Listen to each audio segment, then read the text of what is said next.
Ben Jackson with you this Thursday morning. Now, the actor Laurence Fox has been talked about across social media for the last few days, actually, but particularly yesterday, perhaps, after controversial remarks he made about the appearance of a Sikh soldier in the big new film about World War I.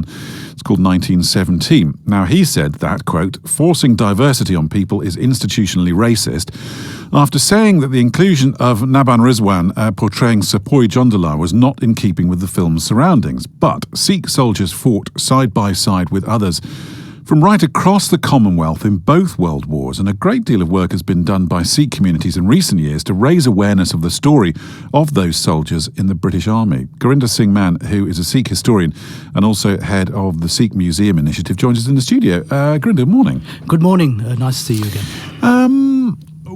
We know, and this isn't, it's an odd situation where we can say we actually know that Sikh soldiers, and a great many of them, fought alongside British soldiers and other members of the Commonwealth in the First World War. We know that.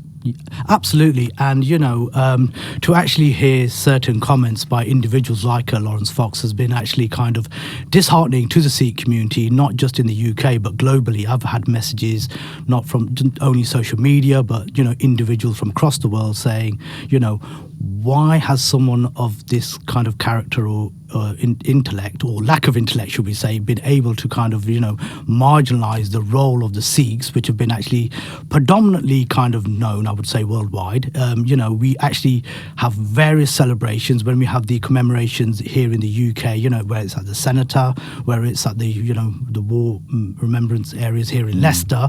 It's actually a known fact that the Sikhs had played a pivotal part in the British Army, not just during the First World War and Second World War, but prior to that as well. Because if we look at campaigns before that time as well, the Sikhs were fighting during, in places like Malta, going into Africa. We're talking about 50, 60 years before the actual start of the First World War. So there's been a great connection between the British and Sikhs as combined units as well. So I think this is the issue that most people are finding difficult to digest with regards to recent comments. Well, they wore the same uniform. Absolutely. And, if we look at right at the start of, say, World War I, we actually see that the first Manchesters were fighting with members of the 47th Sikhs Brigade, for instance, as one unit. And we also know that the 7th Firozpur Brigade also consists of the 47th Sikhs and the London Brigades as well. So you've got various, British military units in conjunction with the Sikhs, fighting as one. And there's, correct me if I'm wrong here, and please, there's a distinction to be made here, isn't there? Because we're not talking about the British Army fighting alongside a Sikh unit. We're talking about the fact that they're the same unit, essentially. Absolutely. I think this is where the detail gets even more astounding in terms of, when we do look into the historical facts of Sikhs fighting, shoulder to shoulder, essentially, with the British counterparts, is that, they were there next to them. It's like, okay, sometimes the role of Sikhs, Indian soldiers and, soldiers of the Commonwealth can get kind of marginalised, but when we actually look in the detail, we actually see they were fighting on the front line. I think within the breaking of the war in the First World War, it's within 6 weeks the Indian Expeditionary Force were actually on the front line. It's within 6 weeks of the First World War breaking. So it's not even like, okay, there came a year later, came this, that, and the other happened. It was right from the onset of when the war broke out, essentially.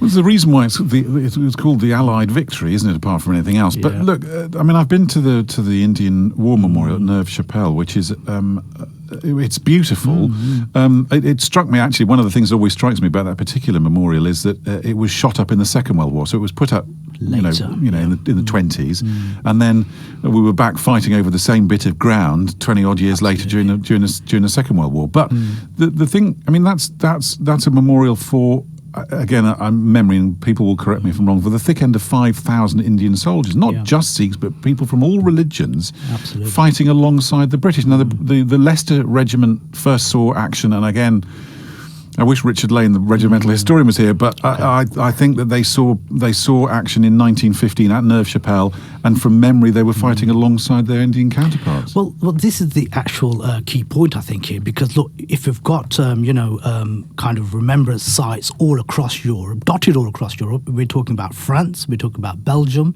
okay, we're talking about Italy, okay, we even as far as Israel as well. There's certain areas all across, if not Europe and other parts of the world, which actually shows the great contribution that the Sikhs have made in this allied kind of force to actually kind of stamp down on these kind of ideas. And it was a terrible time, obviously, to get all these soldiers together, to fight against tyranny, and we all came together as one. And so comments which kind of malign, say, the Sikh community, for instance, and even actually marginalise them as well, is kind of not warranted, especially due to the fact that a lot of hard work has taken place over the many years. So, for instance, during the 100 years commemoration of the Great War, for instance, there was like exhibitions taking place all across the UK. Many organisations were kind of campaigning and explaining and giving great education, essentially, in terms of how pivotal the Sikh and the Indian role was, essentially.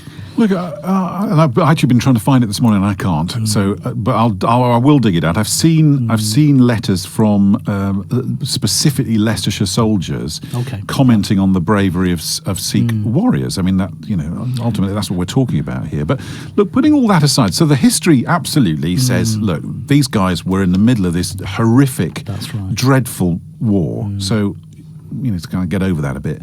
What does it say to you, though, that this could even be a surprise to people? The depiction of Indian soldiers and other soldiers from the Commonwealth is woeful.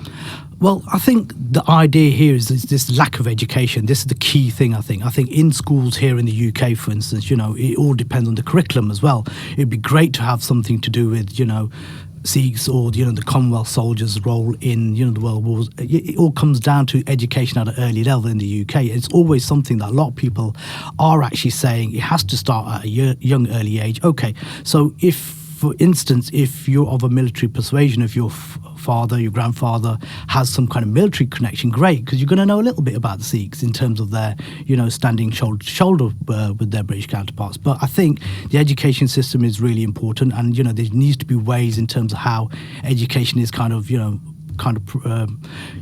spread out essentially amongst schools. I think it has to start at an early age anyway, in terms of actually kind of dispelling these ideas, and also trying to combat some of the myths as well, essentially, which we're very, very surprised about, because we thought a lot of work had already been done, but obviously clearly not enough. Well, quite. Look, just finally, I know what my family did in the First World War. I know how one of them won a military cross, and I'm very proud of what they did and achieved.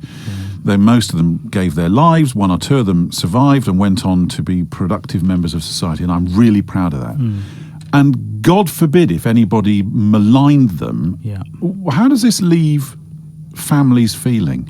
I think, if you've got a family connection to the World Wars and also the British Indian Army, I think people would be very, very despondent, especially in the fact that here in the UK, for instance, it's great to let, people whose forefathers have fought in the actual wars, they're very proud of it as well. They are out there kind of campaigning and actually explaining their role.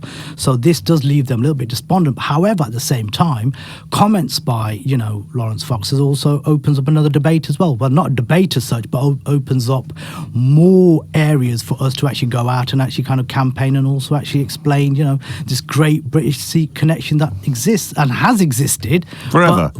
And unfortunately, people like Laurence Fox have actually taken the wrong step here, and unfortunately for him, he's actually been kind of had at in terms of social media and other sources as well. And quite clearly, he was on British TV yesterday, and actually he kind of admitted he's not a historian. So my view is that if you're not in this arena of actually understanding very, very important historical events, you should be cautious before you say these things. Read a book.